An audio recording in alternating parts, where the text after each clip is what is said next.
أهلا بيكم في فيديو جديد. قبل ما نبدأ الفيديو سمي الله وصلى على النبي. الفيديو النهاردة يا شباب هنتكلم على الكونستراكتور.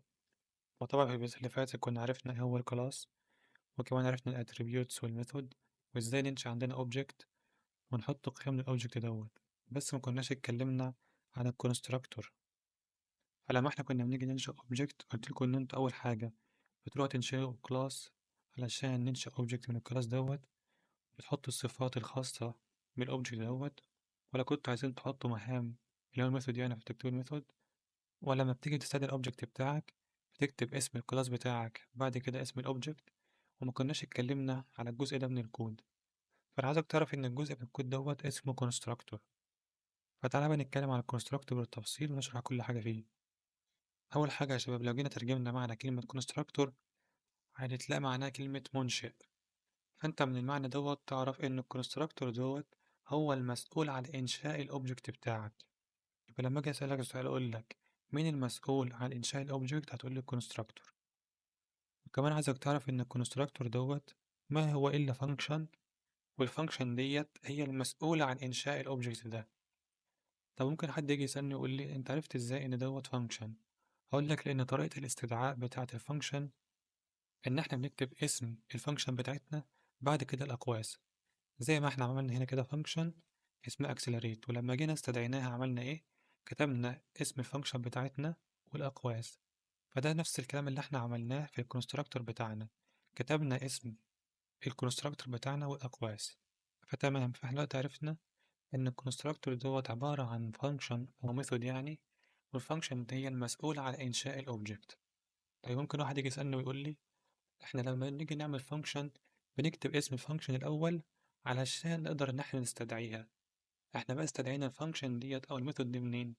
فتعالى أجاوب عليك وأقول لك إن أنت أصلا لما بتيجي بتنشئ كلاس عندك بيكون موجود في كونستراكتور. إذا كنت أنت كتبته ولا لأ فهو بيكون موجود constructor default علشان يجي ينشئ الأوبجكت بتاعك لما أنت تستدعي الأوبجكت بتاعك من الكلاس اللي اسمه كار مثلا. فتعالى كده أكتب لك الكونستراكتور الديفولت اللي هو البرنامج أصلا بيكتبه. فإحنا يا شباب عشان نعمل ميثود الكونستراكتور بتاعتنا فإحنا أول حاجة بنعمل إيه؟ بنكتب اسم الكلاس بتاعك اللي هو كار، بعد كده تحط أقواس وكابل براكتس. نفس الكلام يعني اللي إحنا عملناه في الميثود، زي ما إحنا هنا عملنا اسم الكلاس بتاعتنا والأقواس والكيرل براكتس. لو البرنامج بيعرف ازاي إذا كانت دي ميثود كونستراكتور أو إذا كانت ميثود عادية، فأرد عليك وأقول لك من الاسم بتاع الميثود نفسها. فميثود الكونستراكتور بتكون نفس الاسم بتاع الكلاس، يعني الكلاس بتاعنا سميناه كار وكتبنا اي اس كابيتال. فأنت لما هتيجي تكتب ميثود الكونستراكتور الخاصة بالكلاس دوت هتكتب نفس الاسم اللي هو كار والسي كابيتال. يعني دلوقتي لو غيرت السي ديت وخليتها سمول مثلا كده فهتلاقي إنها اتحولت لميثود عادية. فتمام، فدلوقتي عرفنا إن الفرق ما بين ميثود الكونستراكتور والميثود العادية هي الاسم بتاع الميثود نفسها. فميثود الكونستراكتور بيكون نفس الاسم بتاع مين؟ بتاع الكلاس. طب هل احنا بنتعامل مع ميثود الكونستراكتور دي أكنها ميثود عادية؟ يعني مثلا يكون لها ريتيرن وكلام من ده؟ أقول لك احنا بنتعامل معاها كميثود عادية في حاجات وحاجات لأ. الحاجات اللي لأ إن مينفعش يكون لها ريتيرن. فتعالى كده مثلا نعمل ريتيرن للفانكشن ديت أو الميثود دي، يعني لو كتبنا كلمة void كده زي ما احنا ما عملنا تحت كده هتلاقي مديني ايرور. ليه مديني ايرور؟ تعال نشوف مديني ايرور ليه. هتلاقي هنا الكونستراكتور كانت بيهاف ريتيرن تايب، يعني ما ينفعش ان الكونستراكتور دوت يكون عنده ايه؟ يكون عنده ريتيرن تايب. فزي ما انت شايف البرنامج عارف اصلا ان الميثود ديت عبارة عن كونستراكتور وما ينفعش برضه ان هي يكون لها ريتيرن. فلحد دلوقتي حلو. يبقى لو احنا عرفنا ان ميثود الكونستراكتور ديت ما ينفعش يكون لها ريتيرن.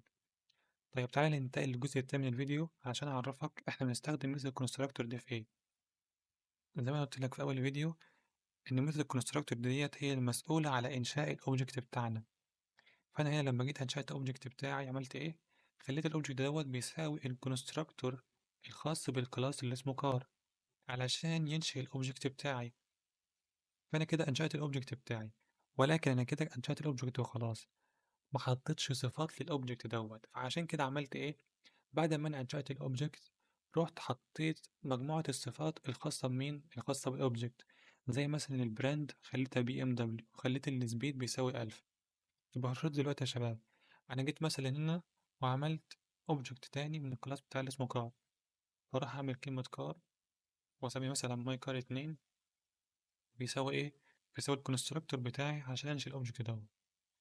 فانا بعد ما انشأت الاوبجكت هروح اعمل ايه؟ هروح ادي صفات للاوبجكت ده.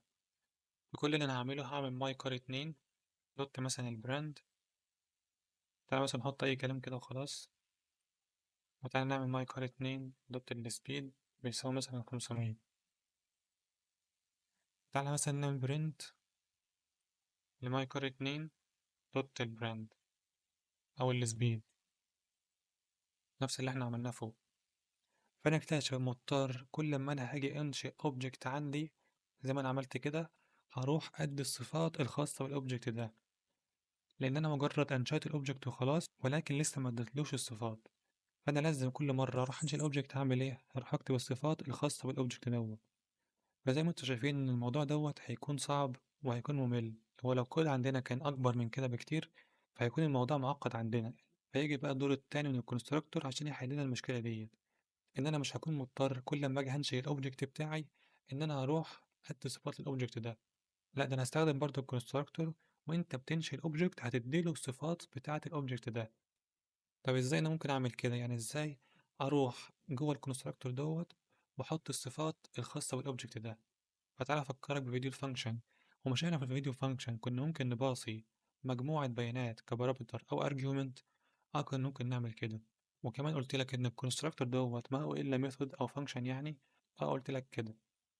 طب ما نيجي نستخدم الموضوع ده، يعني مثلا تعالى جوه ميثود الكونستراكتور بتاعتنا وباصي البيانات بتاعه الاوبجكت دوت اللي هو البراند والسبيد. فانا هروح اخد الاتريبيوتس ديت كده كوبي واحطها عندي كبارامتر. تعالى برضه ناخد السبيد ونحط عندي هنا. وتعالى برضه نشيل علامة الاستفهام ديت. فزي ما انتوا شايفين اول لما انا عملت كده ظهر عندي ايرور في الكونستراكتور. ليه ظهر عندي ايرور؟ لان انا خلاص كل ما هاجي استدعي الكونستراكتور بتاعي هضطر ان انا اديله المتغيرات اللي انا حاططها كبارامتر هنا. فتعالى نحط المتغيرات دي. يعني مثلا هروح اخد البي ام دبليو ديت واحطها هنا كده. وتعالى ناخد الالف برضه، نفس الصفات يعني اللي حطيناها في الاوبجكت بتاعنا هنحطها في الكونستراكتور. برضه تعالى ناخد ده كده كوبي ونحط هنا. وتعالى نكتب 500 برضه عشان الايرور عندنا يروح. فزي ما انتوا شايفين الكونستراكتور هتوفر علينا وقت قد ايه لما انا هاجي انشئ اوبجكت عندي. فانا خلاص مبقتش مضطر كل ما انا هاجي انشئ اوبجكت هروح ادي القيم بتاعه الاوبجكت ده. لا، ده وانا بنشئ الاوبجكت بتاعي هروح اديله الصفات بتاعته في الكونستراكتور، لان اصل الكونستراكتور ده هو المسؤول عن انشاء الاوبجكت ده. طب خلاص لما انت بتيجي تنشئ الاوبجكت بتاعك اديله الصفات في الكونستراكتور بدل ما تروح تدي الصفات كل صفة لوحدها. فتعالى بقى نمسح الكلام دوت كمان. وتعالى نمسح برضو الفانكشن ديت عشان ما يحصلش عندنا لخبطة. وتعالى نعمل رن ونشوف يحصل معانا ايه، هل هيديني نفس القيم ولا لا. فزي ما انتوا شايفين مدينا قيمة نل. ليه مدينا قيمة نل؟ لان انا مجرد لما انا استدعيت الكونستراكتور بتاعي حطيت القيم وخلاص، لكن ما خليتش القيم ديت بتساوي المتغير بتاع البراند والسبيد. طب انا احل المشكلة دي ازاي؟ يعني ازاي اخلي القيمة اللي هتجيلي من اليوزر لما يستدعي الكونستراكتور بتاعي بيساوي الاتريبيوت الخاص بالاوبجكت؟ اقول لك ممكن نحل المشكلة ديت عن طريق ان احنا نروح جوه الكيرلي براكتس ونخلي متغير البراند بيساوي القيمة اللي هتجيلي من اليوزر اللي هو البراند ده. فتعالى ناخد ده كده كمان كوبي. كمان تعالى ناخد السبيد بتاعنا ونخليه بيساوي السبيد اللي هيجيلي منين؟ من اليوزر. كانت حلوة أوي. تعالى برضو نعمل ران ونشوف يحصل معانا ايه. زي ما انتوا برضو شايفين مدينا قيمة نل. ليه مدينا قيمة نل؟ لأن البرنامج شايف إن هو يخزن نفس القيم بتاعة اليوزر لما يجي يحط قيم في المتغير بتاع مثلا السبيد. يعني أنا حطيت قيمة 1000 في السبيد ورحت في السبيد خليته بيساوي السبيد، هل ده منطقي؟ لا مش منطقي. أنا عايز القيمة اللي هتجيلي من اليوزر بتساوي السبيد الخاصة بالكلاس. طب أنا أعمل كده إزاي؟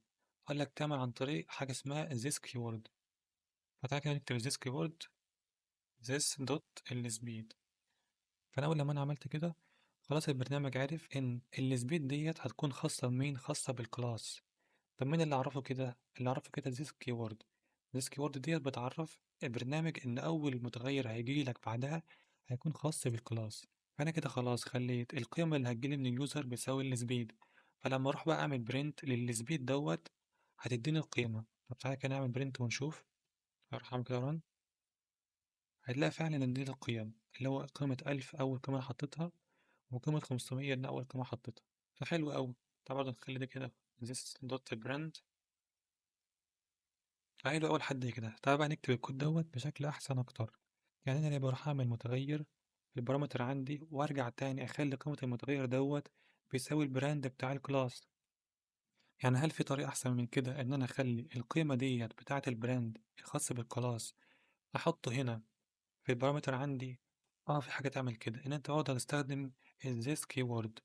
فأنا بدل ما أروح أنشئ متغير عندي وأرجع تاني أخليه بيساوي نفس القيمة بتاعة الأتريبيوت اللي اسمه البراند أو السبيد مثلا، فأنا بدل ما أعمل كده هروح أعمل إيه؟ هكتب this dot brand على طول. أنا خلاص أول لما أعمل this dot brand فالبرنامج عارف إن خلاص this dot brand بيساوي مين؟ بيساوي الأتريبيوت بتاع الكلاس. فأنا كده بقى لما اليوزر هيروح يحط قيم في المتغيرات ديت هتتخزن على طول في الاتريبيوتس اللي عندي، بدل ما انا كنت بنشئ متغير عندي وارجع اخلي المتغير دوت بيساوي مين، بيساوي السبيد مثلا هنا. فانا هروح برضو هنا هعمل كلمة this دوت السبيد.